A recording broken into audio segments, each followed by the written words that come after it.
Bonjour et bienvenue dans un tout nouvel épisode. Je suis vraiment hyper contente de vous retrouver ce matin au micro pour cette nouvelle saison du podcast. On va tout de suite planter le contexte. Alors je vais faire une petite introduction à tout ça parce que on s'est laissé au mois de juin. Je sais même pas si le dernier épisode était au mois de juin pour tout vous dire. Donc naturellement avec la vie que j'ai eue, on aura l'occasion d'en reparler dans le prochain épisode, j'ai mis de côté le podcast, mais bien sûr que j'allais revenir à la rentrée, ça c'est sûr, je vous l'ai dit sur Instagram pour ceux et celles qui me suivent là-bas, et je prépare depuis peu la saison 2 puisque j'ai décidé d'arrêter de me prendre la tête avec toutes sortes d'injonctions que je peux, d'injonctions de pression que je peux me mettre avec la création de contenu de manière générale. Donc j'ai décidé d'y aller un petit peu plus au feeling, de suivre mes envies, de suivre mon flow, un peu dans la continuité de ce que j'ai appris cet été, des leçons que j'ai apprises cet été. Et donc aujourd'hui, c'était pas forcément le premier épisode de la saison 2 que je voulais, mais je vais vous expliquer rapidement comment je vais fonctionner à partir de maintenant. Je vais faire une semaine sur 2 un article de blog, une semaine sur 2 un épisode de podcast. Mais au final, vous aurez 4 épisodes de podcast au mois, à peu près. Voilà, parce que si ça décale un peu, je vais pas me jeter la pierre. Parce que certains articles de blog, comme celui que j'ai écrit hier, sera retranscrit en podcast. Le podcast, l'épisode que vous allez écouter dans quelques minutes. Quand ça s'y prête, je me dis que c'est quand même dommage de pas avoir une trace sur le podcast de mon article de blog pour ceux et celles qui préfèrent l'écouter en audio que de le lire à l'écrit. Donc ça sera une fois tous les 15 jours où l'article de blog sera retranscrit, si l'article le permet. Et une fois tous les 15 jours, il y aura vraiment là un épisode de podcast plus long, ça c'est sûr, et plus dans partage d'expériences, témoignages, des choses que j'ai à vous raconter pour vous inspirer, pour vous aider dans vos propres avancées sur tous les domaines que j'adore. Donc voilà, j'espère que mon explication a été claire. En tout cas, me voici de retour. Je discuterai un peu plus en détail dans le prochain épisode qui suivra celui-là. En attendant, il s'agit d'un article de blog donc que j'ai écrit pour la rentrée.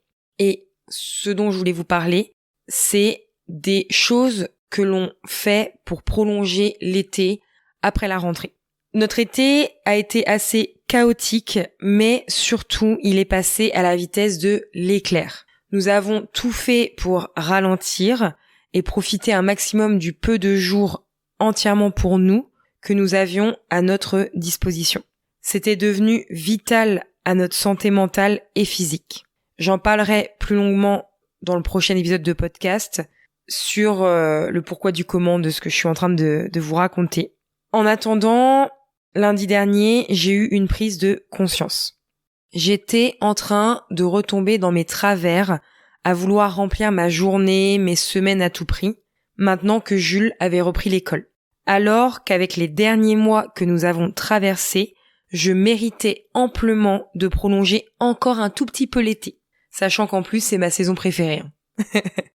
Moi je suis une fille du soleil, je suis née un 28 juillet, j'ai eu 31 ans d'ailleurs, pendant les vacances, et l'été c'est vraiment ma saison préférée. Donc, j'ai abandonné mes notes et mes to-do list à rallonge que je commençais à griffonner à nouveau un petit peu partout. J'ai préparé nos affaires de plage et le soir, nous sommes allés nous baigner.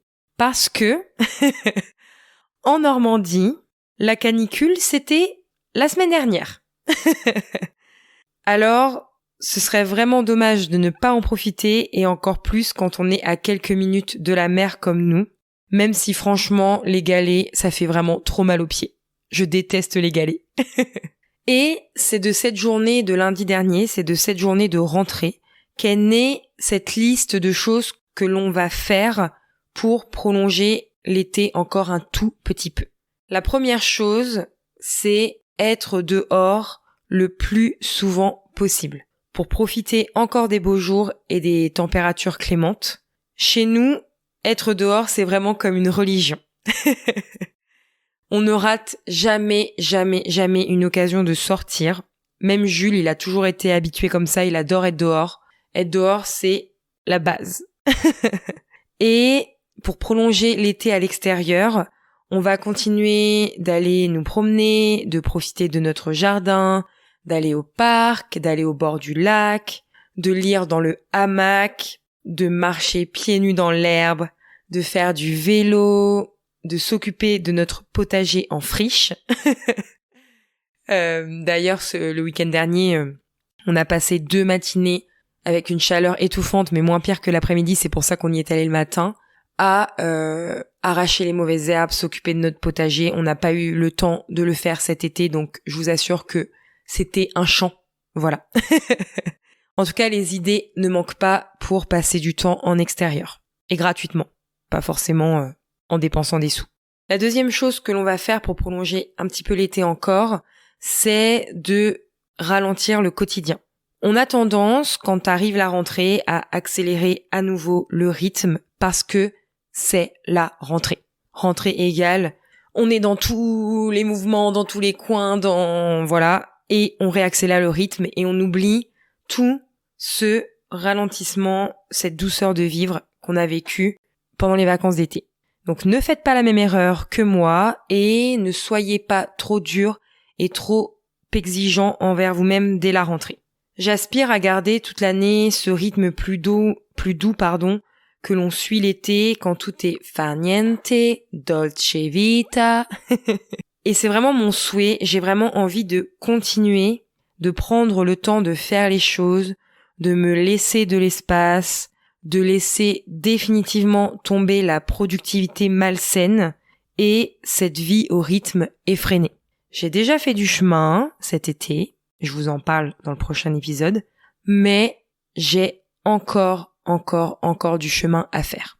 Je sais que la société ne nous encourage pas du tout à aller dans ce sens et que l'on peut énormément culpabiliser. Moi, la première, je vous rassure. Mais j'ai envie de ne plus culpabiliser et de vivre ma vie au rythme dont j'ai envie. Et pour ceux qui ont des enfants, observer ces enfants quand on est parent, se caler sur leur rythme, ça aide aussi énormément à ralentir. La troisième chose que l'on va faire pour profiter encore un petit peu de l'été, c'est de profiter jusqu'au dernier instant des fruits et des légumes de saison.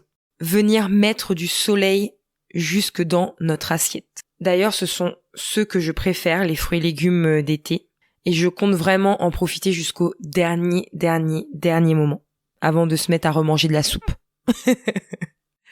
Et en plus, les acheter au marché permet de faire une sortie agréable qui sent bon l'été.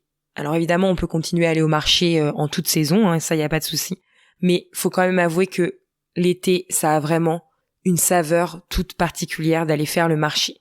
Petit point numéro 4, qui est le combo parfait avec le point précédent, c'est de manger dehors ou de pique-niquer. Ça sent bon l'été jusqu'au bout. Et d'ailleurs, il est tout à fait possible de pique-niquer dans son propre jardin. Nous, c'est quelque chose qu'on fait énormément avec Jules. Des fois, on a la flemme de sortir, de prendre toutes les affaires, de préparer le panier de pique-nique, etc. Donc, on installe juste la nappe de pique-nique dans le jardin et on pique-nique dans le jardin.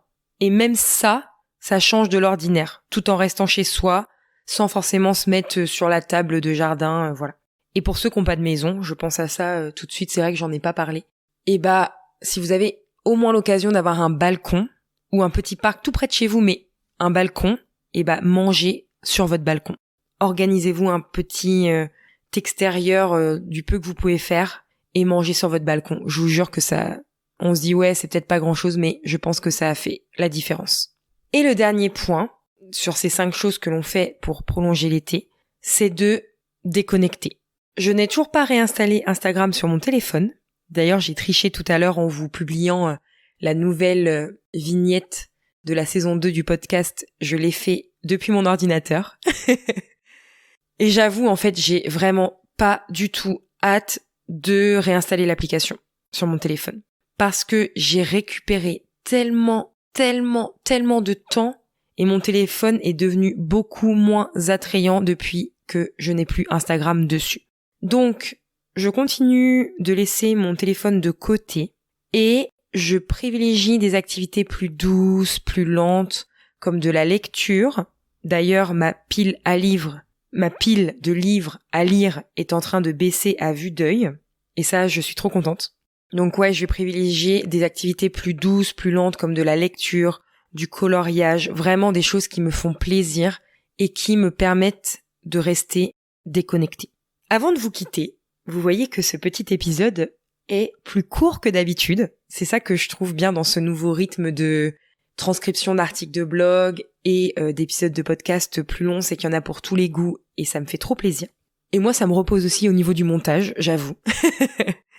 Avant de vous quitter, je voulais parler d'un petit élément bonus à ces 5 choses que l'on fait pour prolonger un petit peu l'été après la rentrée. Si vous avez comme moi l'immense chance de vivre proche de la mer, je vous conseille de continuer à flâner en bord de mer. En bord de mer, oui bien sûr Clémence, en bord de mer. En bord de mer. Et ou de vous baigner. Quand je suis au bord de l'eau, je me sens tout de suite en vacances et vraiment déconnectée de la frénésie du monde. Et ça fait du bien, clairement. Et pour les plus courageux, n'hésitez pas à vous baigner. J'ai été courageuse la semaine dernière parce que je me suis baignée 2 fois. Mais c'était sans compter que c'était la canicule.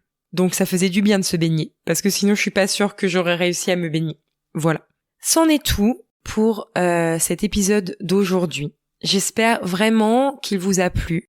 Vous pouvez retrouver toute la retranscription sur mon site internet, rubrique blog. N'hésitez pas à laisser un commentaire 5 étoiles sur votre appli de podcast, donc soit Apple Podcast, soit Spotify. Ça me fait énormément plaisir, surtout si le podcast vous plaît, j'espère.